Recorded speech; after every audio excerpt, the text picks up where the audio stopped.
महाराज जी को मेरा कोटि कोटि प्रणाम जी। महाराज जी, हमारे माता पिता नेक इंसान थे।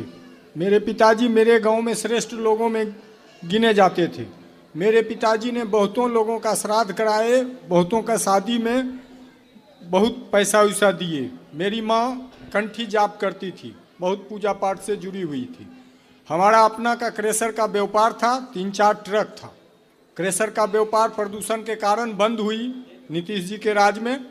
उसके बाद मेरा भाई जो है, मेरे माता पिता को आए गांव, मेरे पिताजी उसको 15 लाख रुपया दिए 18 चक्का ट्रक लेने के लिए। उसके बाद और जब पैसा मांगे, ये सब हम जान रहे थे, कारण मेरा भाई करोड़ों में रुपया कमाता था। और उस पैसे को वो जो है ना, उसकी आँख की धर्म की जो है ना रोशनी पूरी खत्म हो गई।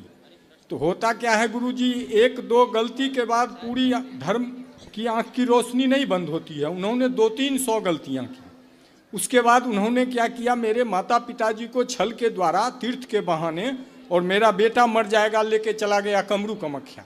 कमरू कामाख्या में उनकी 8 दिन की वशीकरण हो गई। तो मेरी माँ तो पढ़ी लिखी नहीं थी, मंत्र नहीं बोलती थी, लेकिन पिताजी तो पढ़े लिखे आदमी थे, वो नौकरी में थे, बिहार सरकार में क्लर्क थे। तो उसके बाद वशीकरण के बाद मेरे पिताजी गिर गए तो उनकी हॉस्पिटल में इलाज हुई। तब मैंने माँ से बोला कि माँ, तुम्हें कमरू कामाख्या नहीं जाना चाहिए। तो माँ को समझ में ही नहीं आता था। उसके बाद उज्जैन ले गया। उज्जैन में मेरी माँ गई, मेरे पिताजी गए। वहाँ हरसिद्धि मंदिर है, जो कि मुझे पता नहीं है। इस घटना को मीडिया में आज तक में बताया गया था, आज से 4 साल पहले। तो जब माँ से पूछे तो माँ बताई कि रे उज्जैन में गेलिए रहे न, तो तोरा बाबू के जाए दिल के मंदिर में, हमरा नहीं जाए दिल के। कल के इसको कितना लाख का महीना मिलता है जो तुम इसको ले जा रहे हो।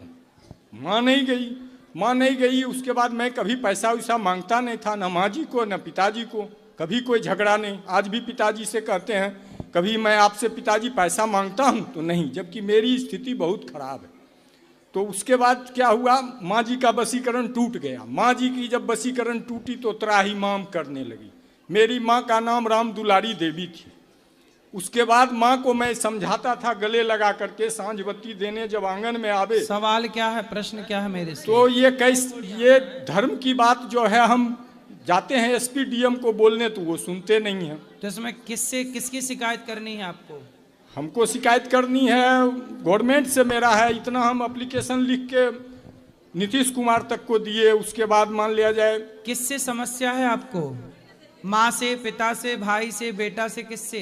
माता पिता तो एकदम हमारी तरफ देखते भी नहीं है, वो नफरत करते हैं। क्यों?